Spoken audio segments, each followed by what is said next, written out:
লক্ষ্য করুন, লিয়াবলুয়াকুম, যাতে করে আমি তোমাদেরকে পরীক্ষা করে নিতে পারি। কি ব্যাপারে? আইয়ুকুম আহসানু আমালা, আমলের দিক থেকে, নেক কাজের মধ্য থেকে, ভালো কাজ এবং খারাপ কাজের মধ্য থেকে, আইয়ুকুম আহসানু আমালা থেকে তোমাদের মধ্যে কে উত্তম, কে ভালো মানুষ, এইটার পরীক্ষা নেওয়ার জন্য আমি মৃত্যু আর জন্মের সৃষ্টি করেছি। প্রিয় ভাই সব খুব লক্ষ্য করুন, জন্ম আর মৃত্যু, জন্ম হলে মৃত্যু হবেই, না হবে না। এই যে একটা ডিউরেশন, একটি সময়, এই সময়টা হলো পরীক্ষার সময়। আমরা যারা পড়াশোনা করেছি, আপনারা পড়াশোনা করেছেন নিশ্চয়ই, কলেজে অথবা হাই স্কুল অথবা মাদ্রাসায় প্রতি বছর একটা করে পরীক্ষা আসে না পরীক্ষা? এই পরীক্ষার ডিউরেশন কত সময়? 3 ঘন্টা। কয় ঘন্টা বলে? 3 ঘন্টা। এই 3 ঘন্টা পরীক্ষা দিতে গিয়ে আপনারা কি কোনো ছাত্রকে দেখেছেন যে প্রশ্নপত্র সামনে নিয়ে গল্প করতেছে, প্রশ্নপত্র সামনে নিয়ে তাস খেলে, জুয়া খেলে, আর একদিকে তাকায় থাকে? প্রতিটি মুহূর্ত সে কাজে লাগাচ্ছে, প্রতি মুহূর্ত কাজে লাগাচ্ছে। 3 ঘন্টা পুরা হওয়ার 2 ঘন্টার মধ্যে পরীক্ষা তার শেষ হয়ে গেছে, কিন্তু সে চলে যাচ্ছে না, বাকি আরো 1 ঘন্টা আধা ঘন্টা রিভাইজ করতেছে। সে যা যা পরীক্ষা দিয়েছিল প্রশ্ন অনুযায়ী জবাবগুলি ঠিক হয়েছে কিনা সে মিলাই দেখে। কারণ কি? কারণ হলো এই পরীক্ষা যদি ফেল করি, বাপ মায়ের কষ্ট করা পয়সাগুলি বিফলে চলে যাবে, আমি চাকরি পাবো না, আমার জীবনটা 1 বছরের জন্য নষ্ট হয়ে যাবে। এই জন্য সে এত খাটাখাটনি করে পরীক্ষায় ভালো ফল করার জন্য সে পরীক্ষা দেয়, এবং পরীক্ষার রেজাল্ট এই পৃথিবীতেই হয়। ঠিক কিনা বলে? খাতা দেখতে যতদিন লাগে তারপরে পরীক্ষা হয়। খুব লক্ষ্য করুন, আমাদেরও একটা পরীক্ষা চলতেছে এই পৃথিবীতে, সকলে। ওটা শিক্ষাঙ্গনের পরীক্ষা, এটা জীবনের পরীক্ষা। এই যে ওর পরীক্ষার ডিউরেশন, সময়কাল 3 ঘন্টা, আর আমাদের পরীক্ষার, সমস্ত মানুষের পরীক্ষার সময়কাল হলো জন্ম থেকে শুরু করে মৃত্যু পর্যন্ত। এর মধ্যে বালেগ হওয়া পর্যন্ত সময়টা কনসিডারেবল, ক্ষমার যোগ্য। 15 বছর 12 বছর বালেগ হইতে যে কয় বছর লাগছে, এইটা যা করছেন যা বলছেন সব মাপ। কিন্তু বালেগ হওয়ার পরের থেকে নিয়ে মৃত্যু পর্যন্ত যা যা করবেন সমস্ত কাজের হিসাব আল্লাহর কাছে দিতে হবে। একটা প্রশ্ন করি আপনাদের কাছে, রাগ করবেন না তো? বলবেন যে কথা বলতে তো আপনি আসছেন, আমাদের দিয়ে খাটান কেন? এরকম চিন্তা করবেন না তো? প্রশ্নটা হচ্ছে, বলেন তো দেখি, পৃথিবীর মধ্যে সব চাইতে মূল্যবান জিনিস, দামি জিনিস কোনটা? ইখতিলাফ হয়ে গিয়েছে, ইখতিলাফ হয়েছে। কেউ বলেছে যৌবন, কেউ বলেছে কোরআন, কেউ বলেছে ইসলাম। আর যারা বেশি বুদ্ধি রাখে তারা খামোশ, তারা কথা বলে নাই। কোনটা কইয়া কোন জ্বালা চুপ করে থাকাই ভালো। সব থেকে মূল্যবান জিনিসের নাম সময়। সব থেকে মূল্যবান জিনিসের নাম কি? এবার বলেন, এই পৃথিবীর মানুষ সব থেকে অপচয় করে কোন জিনিসে? সময়ে। সময়ের অপচয় আমরা যা করি। বাড়িতে আজকে রাত্রে ক্যালকুলেটর, কম্পিউটার, ক্যালকুলেটর না থাকে যদি কাগজ কলম হাতে নেন। জীবনের 15 বছর বাদ দেন, এখন আপনার বয়স এখন যা, এই বয়সে প্রতিদিন ওই যৌবন প্রাপ্তির পর থেকে নিয়ে এই পর্যন্ত প্রতিদিন টেলিভিশনের সামনে নাটক দেখার জন্য, সিনেমা দেখার জন্য, ন্যাশনাল জিওগ্রাফি দেখার জন্য, ডিসকভারি দেখার জন্য, স্পোর্টস দেখার জন্য প্রতিদিন কয় ঘন্টা টিভির সামনে আপনি বসেন। এরপরে আপনি এগুলিকে সপ্তাহে কয় ঘন্টা হয়, মাসে কয় ঘন্টা হয়, বছরে কয় ঘন্টা হয়? বয়স এখন আপনার 50 বছর, 15 বছর বাদ দেন, 35 বছর হিসাব করেন কয় বছর আপনি টেলিভিশনের সামনে বসা ছিলেন। আমার কথা কি মাথায় ঢুকছে? কয় বছর টেলিভিশন আর সিনেমা হলে বসা ছিলেন? চায়ের দোকানে গল্প করতে গিয়ে, আড্ডা মারতে গিয়ে কতটা সময় নষ্ট করেছেন? রবীন্দ্রনাথ, যতীন্দ্রনাথ, যোগীনাথ, তারপরে শরৎচন্দ্র, এই সমস্ত এই নাম মনে আসলো। কবি, সাহিত্যিক, ঔপন্যাসিক, নাট্যকার, তাদের বইপত্র, গল্পের বই, ভূতের গল্প, এই সমস্ত গল্পের বই পড়িয়া জীবনে কতটা সময় নষ্ট করেছেন। সবগুলি এক জায়গায় করেন, সবগুলি এক জায়গায় করেন, এরপরে আপনার চোখ ছানা বড় হয়ে যাবে, দেখতে পাবেন আপনার জীবনের উল্লেখযোগ্য 35 বছরের কম করে হলেও 20 বা 25 বছর অবচয় হয়ে গেছে, নষ্ট হয়ে গেছে। ইন্না লিল্লাহি ওয়া ইন্না ইলাইহি রাজিউন। জীবনের সব থেকে মূল্যবান সময়গুলি নষ্ট করে ফেলেছি আমরা। আল্লাহ পাক বলেছেন পরীক্ষা নেওয়ার জন্যই এই পৃথিবীতে দিয়েছিলাম। এখন ওর পরীক্ষার, ছাত্রের পরীক্ষার সময় 3 ঘন্টা, রেজাল্ট আউট হবে এখন। আর আপনার আমার পরীক্ষা মৃত্যুতে, জন্ম থেকে শুরু মৃত্যু পর্যন্ত, কিন্তু রেজাল্ট এখানে আউট হবে না। রেজাল্ট আউট হবে কোথায়? কিয়ামতের দিন। কোথায় হবে? হতেই হবে কিয়ামতের দিন। সেদিন এই পৃথিবীতে যারা ভালো কাজ করবে, ভালো কাজের জন্য আল্লাহ পুরস্কার দিবেন, আর মন্দ কাজ যারা করবে তাদের জন্য তিরস্কার তারা পাবেই। এই জন্য বিচার, কিয়ামত হওয়া, বিচার হওয়া, এটা বিবেকের দাবি, এটা জ্ঞানের দাবি। যারা বুদ্ধিজীবী দাবি করে কপাল পোড়া, এরা এটা বোঝে না, এদের মাথার মধ্যে এটা ঢোকে না। ঠিক কিনা বলো? প্রিয় ভাই সব, কিয়ামত হবে এবং কিয়ামতে আল্লাহর দরবারে আমাদের সকলকে উঠতে হবে, এতে কোনো সন্দেহের অবকাশ। এবার দেখেন আল্লাহ পাক এবার যুক্তি দিয়ে বুঝাচ্ছেন। সুবহানাল্লাহ বলেন।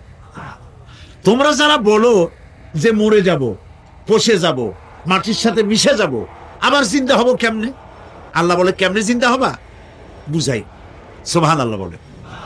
আল্লাহ রাব্বুল আলামিন বলেন, আল্লাহুল্লাযী আরসালার রিয়াহা ফাতুসিরু সাহাবা ফাসুকনাহু ইলা বালাদিন মাইয়িতিন ফাআহইয়ানা বিহিল আরদা বা'দা মাউতিহা কাযালিকা নুশুর। আল্লাহ পাক বলেন, লক্ষ্য করে দেখো, সমুদ্রের লবণাক্ত পানিগুলি বাষ্পীয় আকারে মেঘমালায় পরিণত করে দেই, আর বাতাসকে হুকুম করি মেঘটাকে টেনে নিয়ে যাও অমুক জায়গায়। আল্লাহ যেখানে বৃষ্টি দিতে চান, বাতাস মেঘকে ঠেলে নিয়ে সেখানে নিয়ে আসে। বৃষ্টির পানিগুলি পড়ল। আল্লাহ পাক বলেন, আকাশের সেই বৃষ্টির পানি দিয়া মরা জমিনকে আমি জিন্দা করে দিলাম। ফাআহইয়ানা বিহিল আরদা বা'দা মাউতিহা। এই মৃত্যু জমিনকে আমি জিন্দা করলাম, সেখানে তুমি বীজ বপন করলে, সেই বীজগুলি, বীজের মাথা ফাটাইয়া চারাগুলি কে বাড়ি করে দিল? মাটির আস্তরণ, মাটির আস্তরণের মধ্যে কদুর বিচি, লাউর বিচি। আপনারা কদু কন না লাউ বলেন? যেটাই হোক, বুঝলেই হইল, কদু অথবা লাউ একই কথা। অথবা যে কোনো শাক সবজি, উদ্ভিদ, এর চারা, এর বীজ মাটিতে দেওয়া হলো। মাটিটা ফেটে চারা, যে পাতা দুটো বেরিয়ে আসলো, এই পাতা কি শক্ত না নরম? তাহলে মাটিটা ফাটাইয়া পাতা দুটো বাইর করে দিল কে? সুবহানাল্লাহ বলে। রব্বুল আলামিন দৃষ্টান্ত দিয়ে বুঝাচ্ছেন, আলাম ইয়াকুন নুতফাতাম মিন মানিয়্যিন ইউমনা সুম্মা কানা আলাকাতান ফাখালাকা ফাসাওয়া ফাজআলা মিনহু যাওজাইনি যাকারা ওয়াল উনসা। আল্লাহ পাক বলেন, মানুষকে নিকৃষ্টতম মাতৃগর্ভে নিক্ষিপ্ত এক ফোঁটা পানি ছিল না, আমি তার থেকে আকার আকৃতি দিয়ে সুগঠিত করে মানুষের আকার দান করেছি, আর মায়ের পেটের ভিতরে আমি নারী আর পুরুষ বানাইছি, কন্যা সন্তান এবং পুত্র সন্তান বানাইছি। সুবহানাল্লাহ। এখন মানুষে কয় যে আমরাও পারি। এই যে ক্লোনিং সিস্টেম একটা শুরু হয়েছে, শুনছেন আপনারা? কথা না কইলে বুঝি কি? ক্লোনিং পদ্ধতি। এটি ক্লোনিং পদ্ধতি, বিজ্ঞানীরা যারাই কাজটা করতেছে, তারা বিশ্ব সভ্যতাকে বিনষ্ট করার একটি মারাত্মক কাজে তারা হাত দিয়েছে। ক্লোনিং পদ্ধতিতে যে যা কিছু তৈরি হয়, এর আগে ভেড়ার বাচ্চা হয়েছে, ছাগলের বাচ্চা বানাইছে, সেগুলি তার মায়ের মতোই হয়েছে অথবা পিতার মতো হয়েছে। পিতার ডিএনএ নিয়ে একটা পুরুষ জাতীয় জন্তুর ডিএনএ অথবা স্ত্রী জাতীয় একটি জন্তুর ডিএনএ নিয়ে তারপরে বিশেষ প্রক্রিয়ার মাধ্যমে সন্তান, এই বাচ্চা উৎপাদনের ব্যবস্থা তারা শুরু করেছে পশু দিয়ে। এরপরে মানুষ এভাবে করা যায় কিনা সেই চিন্তা তারা করেছে। ইতিমধ্যে নাকি দুটো বাচ্চা হয়েছে, এটা সত্য না মিথ্যা এখনো যাচাই করা যায় নাই। কিন্তু পশুর থেকে যেগুলো হয়েছে সবগুলি রোগ নিয়ে আসছে পৃথিবীতে, গেল 1 নম্বর কথা।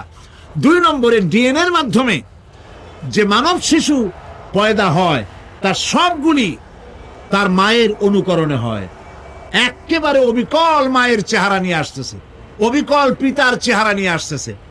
চিন্তা করুন, এই মেয়ে যখন বয়স প্রাপ্ত হবে তখন তার পিতা কি করে বুঝবে তার বউ কোনটা আর মেয়ে কোনটা? উচিত হবে পৃথিবীর সমস্ত নেতৃবৃন্দ, বিশ্ব নেতৃবৃন্দের ঐক্যবদ্ধ হয়ে এই দুঃসাহসিক কাজকে বাধা দিয়ে বন্ধ করে দেওয়া উচিত। আল্লাহর সৃষ্টির সাথে পাল্লা দিতে গেলে ধ্বংস ছাড়া পথ থাকবে না। লক্ষ্য করেছেন? আপনি সাক্ষী দিলে আজ এক সাক্ষী দেবেন, কালকে বলবেন যে ওই সাক্ষী আমি দেইনি। আজকে সই করেছেন, কালকে বলবেন ওই সই আমি করি নাই। কিন্তু আল্লাহ রাব্বুল আলামিন আপনার ফিঙ্গারপ্রিন্ট, আপনার আঙ্গুলের ছাপ এমন করে দিয়েছেন, এই আঙ্গুল দিয়ে যদি কাগজের উপর একটা টিপ মারেন, টিপ সই করেন, আপনার বাবা কবর থেকে উঠে এসেও বলতে পারবে না যেটা আপনার না। আদম আলাইহিস সালাম থেকে নিয়ে আজ পর্যন্ত, আজ থেকে নিয়ে কিয়ামত পর্যন্ত যত মানুষ পৃথিবীতে এসেছে আর আসবে, কোন মানুষের আঙ্গুলের রেখার সঙ্গে আর একজন আঙ্গুলের রেখার মিল হবে না। এ হচ্ছে আমার আল্লাহর সৃষ্টি, সুবহানাল্লাহ। সুতরাং তিনি বলছেন, আমি মাতৃগর্ভের ভিতরে সন্তান তৈরি করি, সেই সন্তানকে কোনটা কন্যা সন্তান, কোনটা পুত্র সন্তান আমি বানাই। এই কাজটা যিনি পারেন, এবার দেখেন সামনে কি বলতেছেন আল্লাহ। এই কাজটি যিনি করতেছেন, আলাইসা যালিকা বিকাদিরিন আলা আইয়ুহিয়াল মাউতা। এত বড় কাজ যিনি সম্পাদন করেছেন, এক ফোঁটা নাপাক পানি, এক ফোঁটা নিকৃষ্ট গান্দা পানি যা শরীর থেকে নির্গত হলে পরে গোসল ফরজ হয়ে যায়, এমন এক ফোঁটা পানি দিয়ে তোমার জন্মের উৎপত্তি করেছি, আকার দিলাম, হাত দিলাম, পাও দিলাম, চোখ দিলাম, সুন্দর করে বানালাম, তারপরে পৃথিবীতে পাঠালাম। এরপরে তুমি কি করে মনে করতে পারো যে সেই আল্লাহ তোমার মৃত্যুর পরে আবার জিন্দা করতে পারবে না? আলাইসা যালিক, আল্লাহ পাক কি তোমাকে মৃত্যুর পরে, আলাইসা যালিকা বিকাদিরিন, আল্লাহ পাকের পক্ষে এটা কি সম্ভব নয় যে তোমার মৃত্যুর পরে আল্লাহ আবার চিন্তা করবেন? বলেন অবশ্যই পারবেন, বলেন অবশ্যই পারবেন।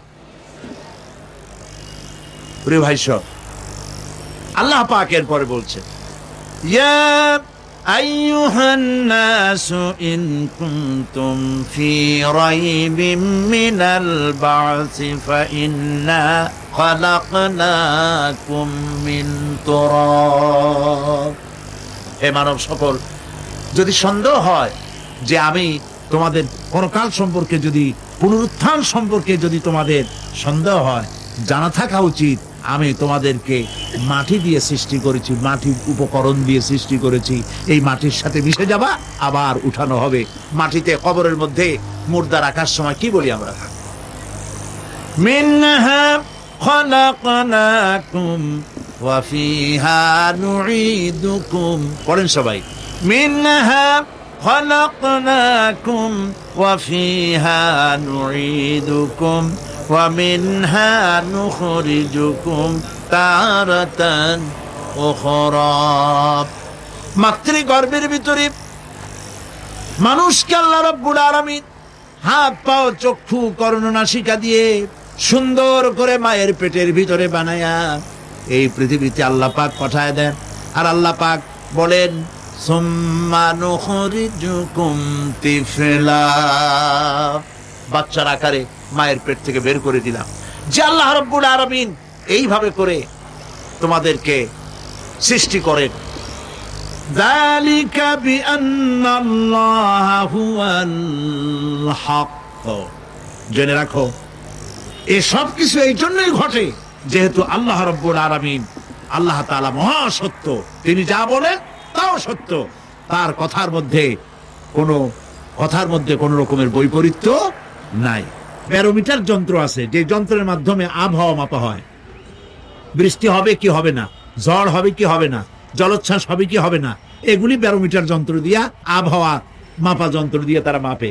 কিন্তু আপনারা কি কখনো শুনেছেন যে রেডিও টেলিভিশনে বলা হয়েছে সন্দ্বীপ, কুতুবদিয়া, হাতিয়া, সেন্ট মার্টিন এবং বাঁশখালী, আর কি কোন দু একটার নাম, কক্সবাজার, পতেঙ্গা ইত্যাদির উপর দিয়ে 280 মাইল স্পিডে ঝোড়ো হাওয়া প্রবাহিত হবে।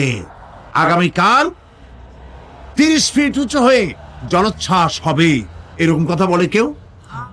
কি বলে? হইতে পারে, হইতে পারে, বজ্র সহ বৃষ্টিপাত হতে পারে। এবার কোরআন শরীফ দেখুন তো, কোরআন শরীফে কোথাও আছে পরকাল হইলেও হইতে পারে, কবর আযাব এটাও হয়তো হইতে পারে, জান্নাত আর জাহান্নাম থাকতেও পারে, এরকম কথা আছে? সব কথা ডাইরেক্ট, কোন কথার ভিতরে কোন রকমের বৈপরীত্য নাই। আল্লাহ রাব্বুল আলামিন বলেছেন ইযাস সামাউ ফাতারাত, আকাশ সমূহ যখন বিদীর্ণ হয়ে যাবে, ওয়া ইদাল কাওয়াকিবু তাসারাত, আর যখন তারকা সমূহ বিক্ষিপ্ত হয়ে পড়বে, ওয়া ইদাল কুবুরু বুসিরাত, আর যখন কবরের ভিতরে যা কিছু আছে সব উদ্গীরণ করে দেওয়া হবে। সমস্ত কথাগুলি ডাইরেক্ট। যালিকা বিআন্নাল্লাহা হুয়াল হক, যেহেতু আল্লাহ মহাসত্য। ওয়া মান আসদাকু মিনাল্লাহি কিলা, আর আল্লাহর চাইতে সত্যবাদী আর কে আছে? বলেন আছে কেউ? সে আল্লাহ রাব্বুল আলামিন বলেন, এত কিছু কাজ, এত সুন্দর ব্যবস্থাপনা করে যিনি করেন, ওয়া আন্নাহু ইউহিল মাউতা ওয়া আন্নাহু আলা কুল্লি শাইইন কাদির, সে আল্লাহ রাব্বুল আলামিন তোমাদেরকে তোমাদের মৃত্যুর পরে আবার জিন্দা করবেন, এতে সন্দেহ করার কোনো কারণ নাই।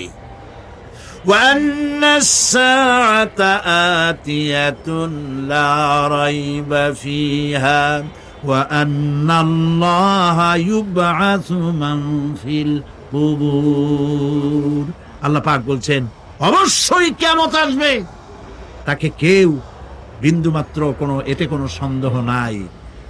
আর وَأَنَّ اللَّهَ يُبْعَثُ مَنْ فِي الْقُبُورِ, আর আল্লাহ পাক অবশ্যই কবরে যা কিছু আছে সব বের করে নিয়ে আসবেন। কান্নাহুম জারাদুম মুনতাশির, যেমন আপনারা দেখছেন কিনা এই যে যখন বন্যা বলে, পানি টানি যখন ওঠে, বন্যা না কি বলে, তুফান, বন্যা ইত্যাদি যখন হওয়ার সম্ভাবনা হয়, তখন মাটি থেকে, গ্রাম্য পরিবেশে দেখা যায় মাটি থেকে পোকামাকড়গুলি এভাবে উঠতে থাকে। দেখছেন না? আপনারা দেখছেন কিনা? পাখাওয়ালা পিঁপড়াগুলি এভাবে সব উঠতে থাকে। কান্নাহুম জারাদুম মুনতাশির, এইভাবে করে পোকামাকড় পতঙ্গগুলি যেভাবে মাটি থেকে উদ্গত হতে থাকে, সমস্ত খবরগুলি থেকে মানুষগুলি এভাবে উদ্গত হয়ে যাবে। তবে হ্যাঁ, আপনারা একটা প্রশ্ন করতে পারেন যে কবর দিয়ে সব উঠবে, কিন্তু যে মানুষের বাগে খাইছে তার কি হবে? যে মানুষ আগুনে পুড়ে গেছে তার কি হবে? যে নদীর মধ্যে ডুবে গেছে তার কি হবে? যে কুমিরের পেটে চলে গেছে তার কি হবে? এরকম একটা প্রশ্ন আপনারা করতে পারেন। কবর কাকে বলে সেটা আমাদের জানতে হবে। কবর শুধু মাটির গর্তটাকেই কবর বলা হয় না, এটি আলমে বারজাখ, এটি পর্দা, এটা জবনিকা। মৃত্যুর পরের জীবনটাই হলো আলমে আখিরাত পর্যন্ত যাইতে যে জীবনটা লাগে, যে একটি সময় আছে, এই সময়টার নামটাই হলো কবর। সেটা গর্তের মধ্যে হইতে পারে, মাটির মধ্যে, সেটা বাঘের পেটে হতে পারে, সেটা কুমিরের পেটে হতে পারে, সেটা পানিতে পচে যেতে পারে, এটা কোনো বিষয় না। আল্লাহ পাক উঠাতে চাইবেন এবং সমস্ত কিছুকে কিয়ামতের দিন আল্লাহ রাব্বুল আলামিন তার দরবারে হাজির করবে।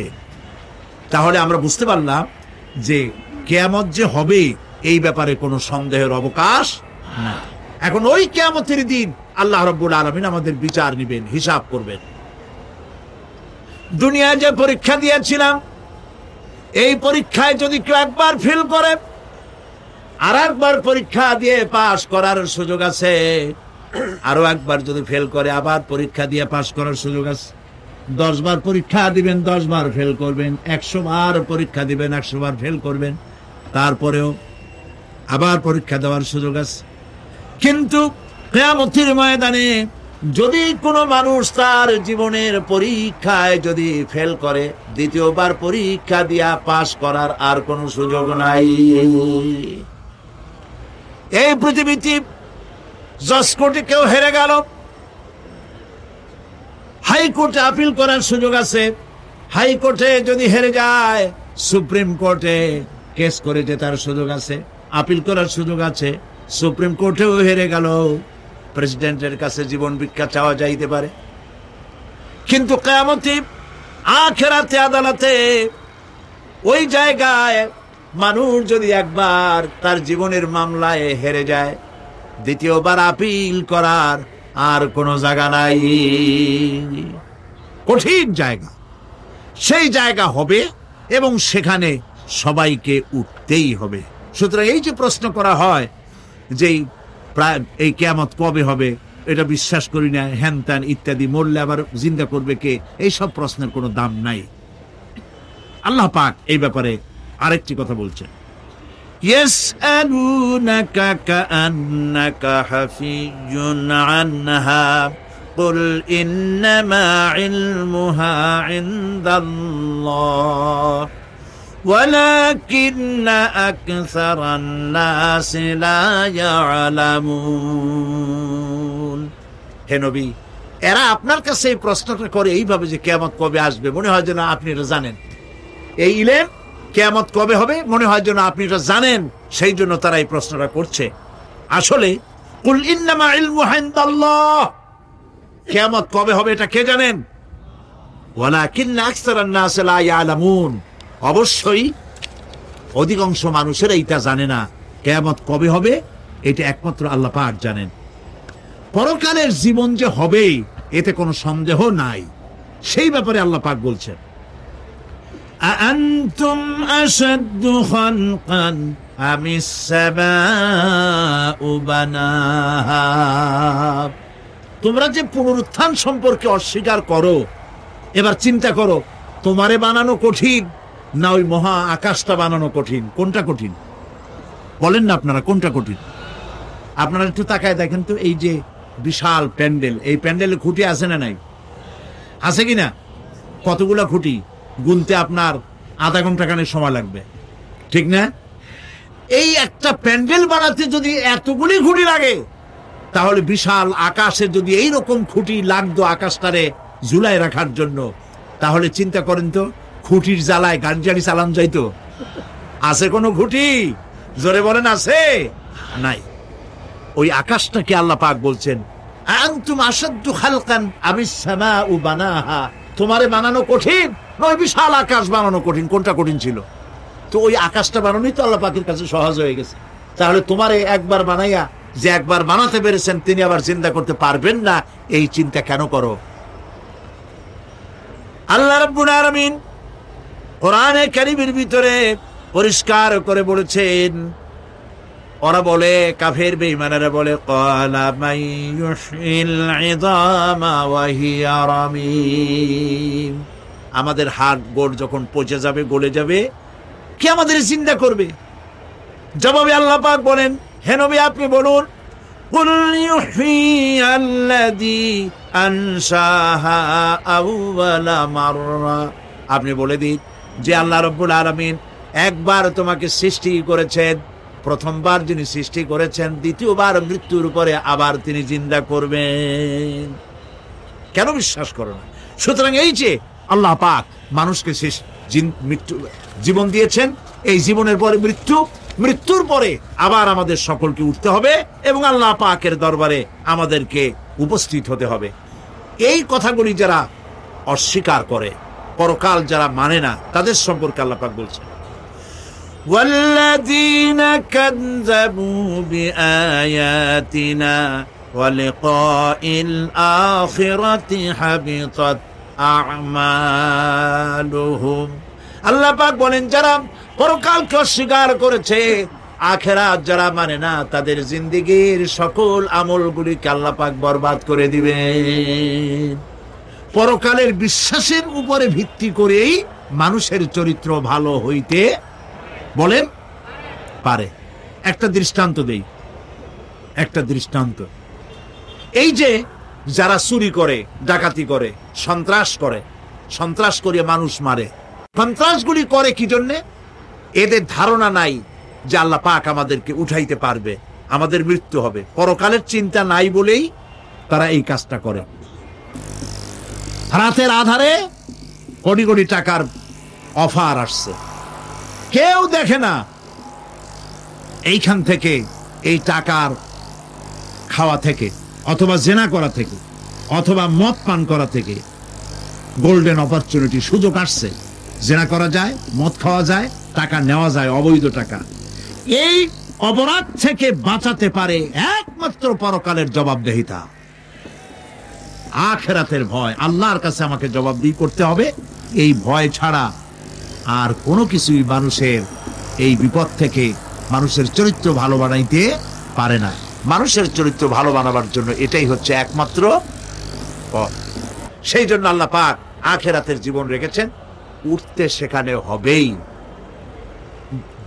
এই পৃথিবীতে একবার যখন আসছি, আমাদেরকে জিন্দা আল্লাহ করবে এবং সমস্ত কথাগুলির জবাব আল্লাহর কাছে দিতে হবে।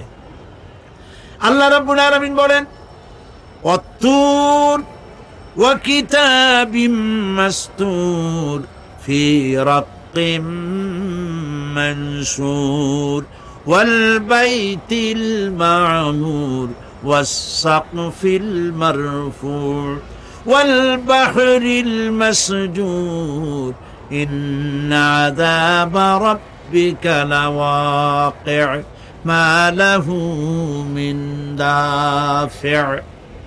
সূরা তুর। আল্লাহ পাক বলছেন, তুর পাহাড়ের শপথ, তুর পাহাড়ের শপথ, সেই প্রকাশ্য পবিত্র গ্রন্থের শপথ যা লিপিবদ্ধ রয়েছে মসৃণ ঝিল্লিতে, চর্ম ঝিল্লিতে লিপিবদ্ধ রয়েছে। আরো শপথ বাইতুল মামুরের, আরো শপথ সুউচ্চ আকাশের, আরো শপথ উচ্ছ্বাসিত তরঙ্গায়িত সমুদ্রে। নিশ্চয়ই সেই আযাব আসবে, আযাব মানে কিয়ামত, সেই পরকাল অবশ্যই আসবে। মা লাহু মিন দাফি'। এই শাস্তি থেকে, এই কিয়ামত আসা থেকে, এই কিয়ামত সংগঠিত হওয়া থেকে রোধ করার মতো ক্ষমতা কারো নাই। সুবহানাল্লাহ। এখন আল্লাহ পাক তুর পাহাড়ের কসম করছেন। তুর পর্বত হচ্ছে সেই পর্বতের কথাই ধরা যাক, যেখানে এটি ঐতিহাসিক পর্বত। হযরতে মূসা আলাইহিস সালামকে আল্লাহ রাব্বুল আলামিন যেখানে নবুয়তের শিরস্থান পড়িয়ে দিয়েছিলেন, তুর পাহাড়ের ভিতরে। অতুর সিনিন, তুর পাহাড়ের কসম আল্লাহ পাক বলছেন। এবং খোদায়ের আল্লাহ রাব্বুল আলামিনের সঙ্গে বিরোধিতা করার কারণে ফেরাউনকে এই তুর পাহাড়ের কাছে লোহিত সাগরের মধ্যে, দরিয়ায় নীলের মধ্যে আল্লাহ পাক ডুবিয়ে মেরেছিলেন। এবং নির্যাতিত বনী ইসরাইলকে শাস্তি দেওয়ার চূড়ান্ত সিদ্ধান্ত এই তুর পাহাড়েই আল্লাহ পাক দিয়েছিলেন। আল্লাহ বলছেন, আমি সেই তুর পাহাড়ের কসম করি। ও কিতাবিম মাসতুর, এবং পবিত্র গ্রন্থের শপথ, যেই গ্রন্থগুলি নাজিল হয়েছে নবীদের উপরে, ইনজিল, তাওরাত, জাবুর, কোরআন, এই কিতাবগুলির কসম করি। সুবহানাল্লাহ। কোরআনের কসম করি, আল্লাহ পাক বলছেন, এই কিতাবগুলির কসম করছি। তুর পাহাড়ের কসম করছি, কিতাবগুলির কসম করছি। ওয়াল বাইতুল মা'মুর, আর বাইতুল মা'মুরের কসম করছি। সেটা কি? আকাশের প্রত্যেকটি আকাশে একটি করে বাইতুল মা'মুর আছে। ওই আকাশের ফেরেশতারা এই বাইতুল মা'মুরকে কেন্দ্র করে আল্লাহ রাব্বুল আলামিনকে সিজদা দেয়। আল্লাহ পাক হযরত আদম আলাইহিস সালামকে বলেছিলেন, একটি ঘর বানাও, বাইতুল মা'মুরের নিচে বানাও। তিনি বললেন, আমি তো জানি না বাইতুল মা'মুর কোথায়। হযরত জিবরাইলকে পাঠানো হলো। বাইতুল মা'মুর আকাশের যেখানে আছে, ঠিক সেই সোজা বর্তমানে মক্কা শরীফে যে কাবা শরীফ যা আছে, অবিকল আল্লাহ পাকের আকাশে বাইতুল মা'মুর যেখানে, তার সরাসরি নিচেই কাবা শরীফ স্থাপিত হয়েছে। আল্লাহ রাব্বুল আলামিন বলছেন,